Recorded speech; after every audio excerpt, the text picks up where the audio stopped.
Hi friends, this is Mayur, you watching Beyond Bollywood Plus. आज बात होगी फिल्म फरे की, लेकिन उससे पहले you know the drill by now. जल्दी से हमारे चैनल को सब्सक्राइब कीजिए, नोटिफिकेशन बेल दबाइएगा अगर आपको ऐसे अच्छे अच्छे रिव्यूज चाहिए। FARREY या फिर FA 2 टाइम्स रूपी सिंबल EY। अब जब पहली बार हमने ये शब्द सुना तब तो खैर जाहिर है हम इसका मीनिंग ढूंढने में लग गए। एंड यदि आपको गूगल ने भी इसका अर्थ ना बताया तो फिर there is a strong possibility that this word is straight out of the Shashi Tharoor school of grammar. वो कुछ याद है आपको? कुछ साल पहले शशि थरूर साहब का एक बड़ा मीम हुआ था जिसके अंदर उन्होंने कुछ फरागो शब्द का इस्तेमाल किया था। तो हमें तो कहीं लग रहा था कि कहीं फरागो फर्रे कुछ रिलेटेड है। खैर, लेकिन यहाँ मैं क्लियर कर देता हूँ, इस शब्द का शशि थरूर का उनकी ग्रामर से लेना देना कुछ नहीं है। फिल्म के ट्रेलर लॉन्च के दौरान एक एक्टर ने कहा था कि शायद जो दिल्ली वाले हैं वो शायद इस शब्द को बेहतर समझेंगे, और तभी भी हमें इसका अर्थ पता नहीं चला। वो तो खैर जब हमने फिल्म देखी सैटरडे को प्रेस शो में, तब पता चला कि शायद फरे को दिल्ली की भाषा में कहते हैं कि एग्जामिनेशन हॉल में बैठ के आप जो चिट रखते हो कॉपी करने के लिए, उस चीज़ को फरे कहते हैं। या फिर जब आप उसको उसको पास करना हो, अपने साथी की मदद करना हो, तो शायद वो फरे हैं। So obviously, it's clear that Fare has nothing to do with the Shashi school, with the Shashi Tharoor school of grammar. But हाँ, ये फिल्म आपको जरूर स्कूल वापस लेके जाती है। अब जैसे कि इसके ट्रेलर में हमने देखा, ये फिल्म के अंदर कुछ ऐसा है कि कुछ बच्चे एक कम्पिटिटिव एग्जाम्स में चीटिंग करते हैं, ना सिर्फ अपने स्कूल में बल्कि जो वो एक कॉमन एंट्रेंस टेस्ट को एक बड़ा टेस्ट देने वाले हैं ग्लोबल का, कुछ STII का नाम दिया गया है। और उसके अंदर कैसे कुछ 3-4 बच्चे वो कॉपी करते हैं पास होने के लिए। अब सबसे पहले क्लियर कर देता हूँ कि फिल्म के जो डिस्क्लेमर की शुरुआत में ही फिल्म क्लियरली कहती है कि ये फिल्म किसी भी कॉपिंग करने के कॉपी को उसका वो प्रचार नहीं करती, बस इसे एक मनोरंजन के लिए ये कहानी बनाई गई है। दरअसल ये जो फिल्म है, it is the Hindi remake of a Thai film the Bad Genius, जो कि 2017 में आई थी। वो फिल्म मैंने देखी नहीं, लेकिन जैसा हमने उसके बारे में पढ़ा है और जो ये हमने हिंदी फिल्म देखी है, तो कहें तकरीबन मैं कहूँगा एक हूबहू पढ़ने में तो वैसे ही लग रहा है कि the Hindi remake is I would say is a little copy of the original.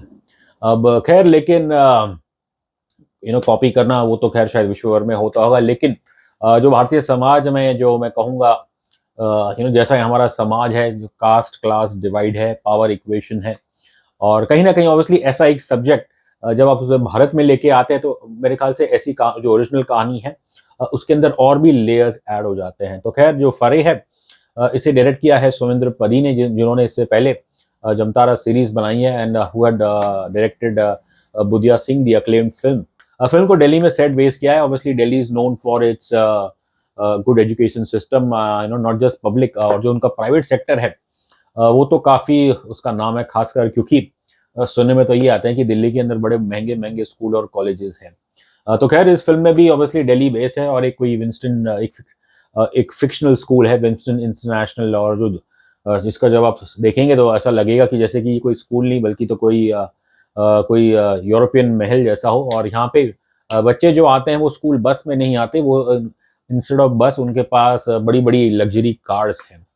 अब खैर, इस स्कूल में दाखिला होता है एक अनाथ बच्ची का, that's Niyati, played by debutante actor Alizeh. अब नियति अब बचपन से ही वो ऑब्वियसली आई थिंक जब वो 8-9 साल की थी तब वो एक अनाथालय में आ गई थी दिल्ली के। वहीं पे उनकी परवरिश हुई है, and she is brilliant in her studies. और जो 10वीं का एग्जाम है उसमें वो टॉप करती है स्टेट, जिसके कारण उन्हें इस स्कूल से इन्विटेशन आता है कि आप आके हमारे स्कूल में पढ़िएगा।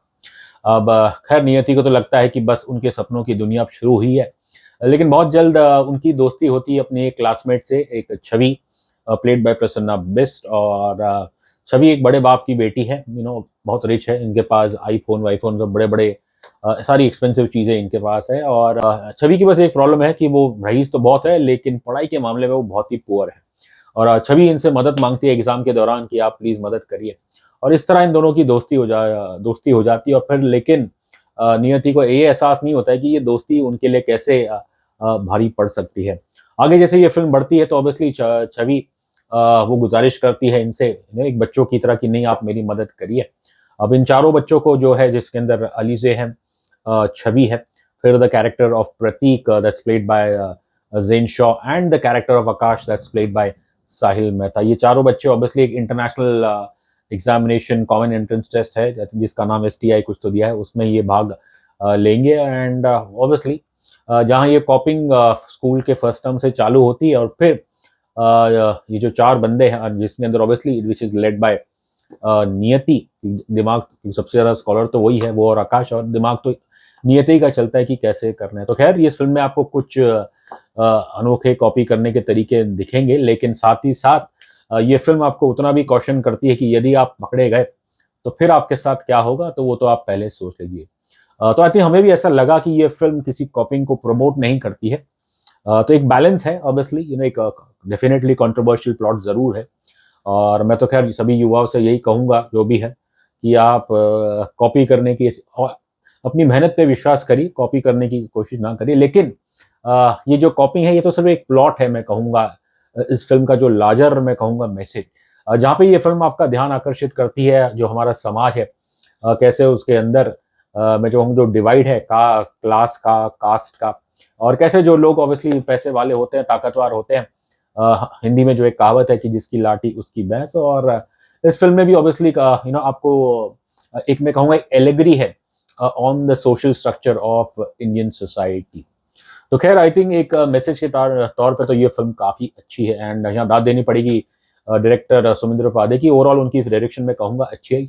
और फिल्म की जो अच्छी बात है वो है ज़्यादातर इसका जो स्क्रीन प्ले है, जो इसकी राइटिंग है, क्वालिटी राइटिंग है। लेकिन जो सबसे अच्छी बात इसकी है वो है ये है जो इन्होंने जो ये 4 लीड एक्टर्स लिए हैं, कमाल के हैं। अब वैसे तो खैर एक ये फिल्म ये आपको it talks about the haves and the have nots. अब इस हैव्स के अंदर ऑब्वियसली 2 कैरेक्टर है और हैव नॉट्स में 2 है। जो दो हैव्स में आते हैं उसके अंदर है छवि और प्रतीक, और फिर जो हैव नॉट्स है उसके अंदर आपके प्रमुख है जो लीडिंग कैरेक्टर है नियति एंड आकाश। अब नियति खैर इस पे हम आते हैं। अलीज़े की मैं बात करूँ तो ऑब्वियसली शी इज़ जैसे कि हम सब जानते हैं अतुल अग्निहोत्री की बेटी है, और उससे ज़्यादा पॉपुलर तो खैर वो सलमान खान की नीस है। बट इतना कहूँगा कि अपनी पहली फिल्म द्वारा इस लड़की ने जो नेपोटिज्म का डिबेट है, कम से कम इनके लिए तो मेरे ख्याल से अपनी पहली फिल्म के बाद तो ये बिल्कुल इन पे लागू नहीं होगा, बिकॉज ये बिल्कुल प्रिपेयर होके आई है। देखने में लगता है कि इस लड़की ने अपने एक्टिंग स्किल्स पे, शक्ल सूरत बाद में आती, बट मेन है कि इनके पास एक्टिंग की क्षमता है। और ये जो कैरेक्टर है नियति, सबसे पहले तो खैर इसका नाम बड़ा अच्छा दिया गया है नियति।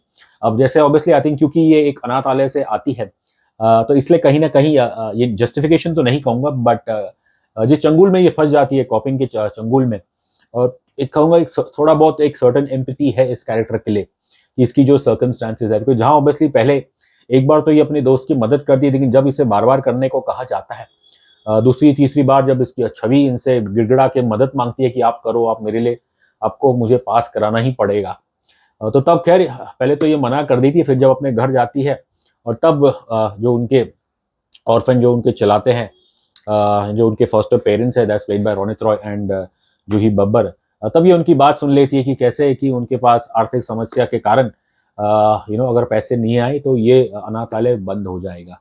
सो ऑब्वियसली इस कैरेक्टर की एक मजबूरी भी है कि उसे ना चाहते हुए भी जो डर्ट मनी है उसे जरूरत पड़ जाती है। अब अलीज़े का मैं यही कहूँगा कि आई थिंक इनकी जुबान से ज़्यादा इनकी जो बॉडी लैंग्वेज और इनके जो एक्सप्रेशंस है वो कमाल के हैं। एंड इस चीज़ में ऑल्सो यहाँ दाद देनी पड़ेगी सिनेमाटोग्राफर जापानीज लेडी अकीको नाकाहारा की, जो कमाल की कई इसमें ऐसे सीन्स है, खासकर वो सीन में जहाँ पे ये इनके लिए धर्म संकट आ जाती है कि भाई करूँ कि नहीं करूँ। उन सीन में आप देखें पॉजेज है कुछ सेकंड के, और जो इनके चेहरे पे लुक है, जो एक्सप्रेशन है, उसे कैमरा में किस तरह से बढ़िया कैप्चर किया गया है कीको नाकाहारा ने, that is I would say is the work of a true professional. So I think somewhere down the line obviously the camera work also helps Alizeh, लेकिन eventually it all boils down to her talent. And इस लड़की मैं कहूँगा मुझे याद है trailer launch के दौरान इन्होंने एक बड़ी अच्छी बात कही थी कि art is something which should make people think. अब ये हैरानी की बात इसलिए है क्योंकि नॉर्मली अगर आप देखें जो स्टार किड्स हैं उनके बच्चे जो सुपरस्टार्स के बच्चे आते हैं फिल्म लाइन में एज ए हीरो हीरोइन, तब तो खैर उन्हें एक टिपिकल रोमांटिक फिल्मों के द्वारा ही उन्हें लॉन्च किया जाता है। एंड जब आप अलीज़े के मामा की बात करेंगे सुपरस्टार सलमान खान और उनके परिवार की, तो उनकी तो खैर लेगेसी यही रही है कि मेन स्ट्रीम सिनेमा की। तो कहीं ना कहीं मैं आई थिंक शायद ये एटीट्यूड जो है उनका, ये एक अच्छा पॉजिटिव एटीट्यूड है कि वो इस जनरेशन की लड़की है एंड ऑब्वियसली उनकी अपनी शायद एक सोच है सिनेमा को लेके, और वो जैसी उन्होंने पहली फिल्म चूज की है तो ऑब्वियसली इसके लिए भी उनको क्रेडिट उनको जाता है। ओवरऑल मैं कहूँगा मुझे अलीज़े की काफ़ी प्रॉमिसिंग है। ऑब्वियसली जहाँ पे अलीज़े ने तो इम्प्रेस हमें किया ही है, लेकिन ये जो लड़की है प्रसन्ना बिष्ट जिसे हम पहली बार देख रहे हैं like Alizeh, this girl is I would say outstanding talent. हमने बात की थी टू कैरेक्टर्स, फोर कैरेक्टर्स की, two haves and two haves nots. तो खैर यहाँ पे जो दो हैव्स है उसके अंदर जो प्रमुख है वो है ये character of Chhavi played by Prasanna Bisht, and Prasanna I would say is another outstanding talent. अब ये लड़की ऐसी है, ऑब्वियसली रईस बाप बड़े घर की लड़की है एंड एक बिल्कुल अपने डैडीज की, she is a daddies princess. बचपन से लेके आज तक उन्हें जो भी चाहिए, टॉयज, खिलौने, गैजेट्स, एक्सपेंसिव कपड़े, उन्हें सब कुछ मिला है। बस ऑब्वियसली लेकिन जो इनके पिता हैं that's played by Arbaaz Khan, वो तो खैर एक अपनी बच्ची से एक्सपेक्टेशन भी रखे हुए हैं, और ये एक्सपेक्टेशन है कि वो भी अपने भाई की तरह पढ़ाई में अच्छा स्कोर लाए, एग्जामिनेशन में एंट्रेंस एग्जाम में अच्छा स्कोर करे, और फिर स्टैनफोर्ड जो प्रसिद्ध विश्व यूनिवर्सिटी है वहाँ पे इसके भाई की अपने भाई की तरह इसका भी वहाँ एडमिशन हो। अब यही टेंशन छवि को खाई जा रही है, और इसलिए she resorts to immoral means to achieve her father's dream. अब खैर क्या ये जो क्या ये वाकई में इनके पेरेंट्स के एक्सपेक्टेशन के अंदर दब रही, या फिर ये कोई कहानी बना रही है to influence Niyati into helping her to copy. अब ये खैर जब आप फिल्म देखेंगे तो आपको बेहतर पता चलेगा। बस इस कैरेक्टर का मैं ये कहूँगा, छवि का जहाँ एक पल में आपको लगता है कि ये एक छोटे बच्चे की तरह है, रोते बच्चे की तरह, कि नहीं प्लीज मुझे मदद कर दो, और वाकई में उन सीनों में आप इसका मासूम चेहरा देख के आपको लगेगा कि हाँ इसकी मदद करनी चाहिए। लेकिन फिर जब आप ये कहानी बढ़ती है और फिर एक फ्रस्ट्रेशन का मोमेंट आता है जहाँ इनके मुंह से ये निकल जाता है, ये जब ये नियति को कहती हैं कि तुम्हें पैसे दिए गए हैं तो इसलिए चुपचाप अपना काम करो यू इडियट। अब जैसे ये इडियट बोलती है, वो जो एक उनकी जो टोन है, एक एक एंगर है इनके चेहरे पे, and the moment she finishes that word, saying that word idiot, इनके मुंह से थूक निकलता है। अब जाहिर है ये तो खैर स्क्रिप्ट का शायद पार्ट नहीं होगा, और यहाँ पे कहूंगा बस कि प्रसन्ना जो है बस यहाँ पे तो she was spitting out the actor in her, and कमाल का काम है, मैं कहूंगा इनका बिल्कुल फ्लॉलेस है। खैर मिस्टर इंडिया में एक बड़ा डायलॉग था फेमस, मोगैम्बो खुश हुआ, लेकिन मुझे लगता है कि प्रसन्ना की इस परफॉर्मेंस देखने के बाद हम तो काफ़ी प्रसन्न हुए, और शायद उस डायलॉग को चेंज करके अब मोगैम्बो प्रसन्न हुआ कर देना चाहिए। तो खैर जहाँ प्रसन्ना बिष्ट ने तो हमें अच्छा इम्प्रेस किया, एंड फिर उनके साथ ही जो मैं कहूँगा हैव्स है, another rich guy that's played by the character of Prateek played by Zane Shaw. अब ज़ेन शॉ ऑब्वियसली इन्होंने इससे पहले नेटफ्लिक्स की जो क्लास सीरीज आई थी, वेब सीरीज, वहाँ काम किया था, वहाँ पे भी ये सिमिलर कैरेक्टर प्ले कर रहे थे। इनका तो खैर मेरे ख्याल से एक ही लेयर है कि ये शुरू से अंत तक there is a British attitude towards him, और इनका काम मैं कहूँगा ठीक ठाक है। खैर हमने बात कर ली तीन कैरेक्टर्स की, फिर जो चौथा इंपॉर्टेंट कैरेक्टर है that is Aakash played by Sahil Mehta. ये कोई बड़ा नाम नहीं है, लेकिन इस बंदे को हमने पहले गुड लक जेरी में देखा था, जहाँ पे ये एक डोपी सरदार का रोल प्ले कर रहे थे, बड़ा अच्छा काम किया था इन्होंने। और फिर हमने इन्हें रक्षाबंधन में देखा, इन्होंने he is also part of टब्बर, जो अनफॉर्चुनेटली हमने अब तक देखी नहीं है। अब ये जो कैरेक्टर है आकाश, ये भी एक गरीब घराने से आता है। ये इनकी जो मदर है वो एक लॉन्ड्री इस्त्री करती हैं, और इनके पिता नहीं है, इनके पिता कई साल पहले इनकी माँ को छोड़ के भाग गए थे। अब जाहिर है यहाँ पे तो खैर एक इकोनॉमिक स्ट्रगल तो ही है, लेकिन साथ ही साथ ये कैरेक्टर एक कास्ट एंगल भी लेके आता है। फिल्म के अंदर एक बड़ा अच्छा सीन है जहाँ पे जो आकाश है, एक अनरूली कस्टमर आया है जो उनकी माँ से थोड़ा कह रहा है कि जल्दी जल्दी मुझे अभी का अभी करके दे दो, और ये तब उनसे कुछ कहते हैं। फिर जब बाद में वो कस्टमर जाता है तब इनकी माँ इनसे कहती है कि तुम्हें ऐसे नहीं बोलना चाहिए था, और बेटा चिढ़ता है, लेकिन तब माँ उनसे कहती कि भाई अगर तू आगे भी बढ़ गया लाइफ में, करियर में, तो औकात तो हमारी वही रहेगी। खैर इस माँ के द्वारा आपको पता लगता है कि कैसे अनफॉर्चुनेटली जो हमारे बैकवर्ड कम्युनिटी के लोग हैं, एक कॉन्फिडेंस की एक after years and years of I would से ऑपरेशन, तो एक कॉन्फिडेंस तो खैर हमेशा लो रहता ही है। और ये जो डायलॉग है खासकर जब उनकी माँ बोलती औकात शब्द का, तो ये इस बस एक शब्द में ये पूरी जो कास्ट का हमें चैलेंजेस है ये उसे पूरा बयां करता है। एंड साहिल मेहता, उनका काम इस फिल्म में भी काफ़ी बढ़िया है। थोड़ा दुख होता है कि कैसे ये शुरुआत में तो ये एकदम भोला बाला ईमानदार लड़का है, गरीब घर का है, पढ़ाई में बहुत अच्छा है। लेकिन जैसे ये फिल्म कहानी आगे बढ़ती है और फिर मजबूरन इन्हें नियति और छवि और प्रतीक इनका साथ देना पड़ता है। इनके लिए बेसिकली इन रईसों को पास कराने के लिए इनका साथ देना पड़ता है। तो ऑब्वियसली वहाँ पे जाके आगे आपको इस आकाश का एक अलग रूप देखने को मिलेगा, एक रेंज देखने को मिलेगी। बट इतना कहूँगा इन दोनों चाहे इन दोनों शेड्स में साहिल मेहता का काम बहुत ही A1 है। बेसिकली आई थिंक कॉपिंग तो खैर है इस फिल्म में, लेकिन साथ ही साथ कहीं ना कहीं ऑब्वियसली ये फिल्म आपको जताती है कि बस जैसे कि हमने पहले कहा, जिसके पास पैसा है उसके पास पावर है, जिसकी लाठी उसकी भैंस।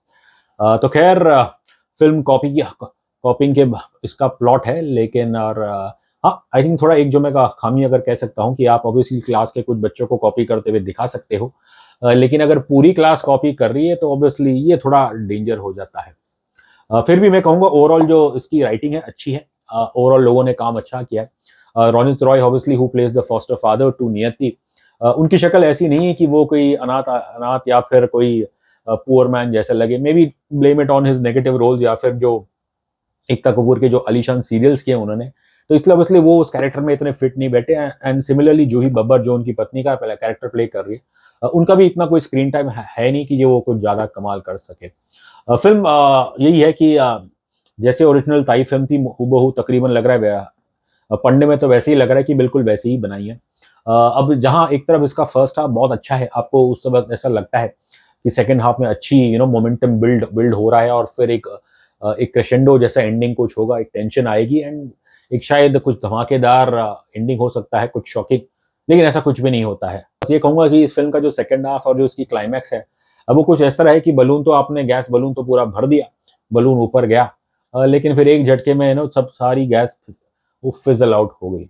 तो खैर लेकिन डायरेक्टर साहब ने हमें कहा कि he has stuck to the roots, तो इस बात के लिए तो उन्हें दाद देनी पड़ेगी। अब यही जो इसका क्लाइमैक्स है वो वैसा ही है।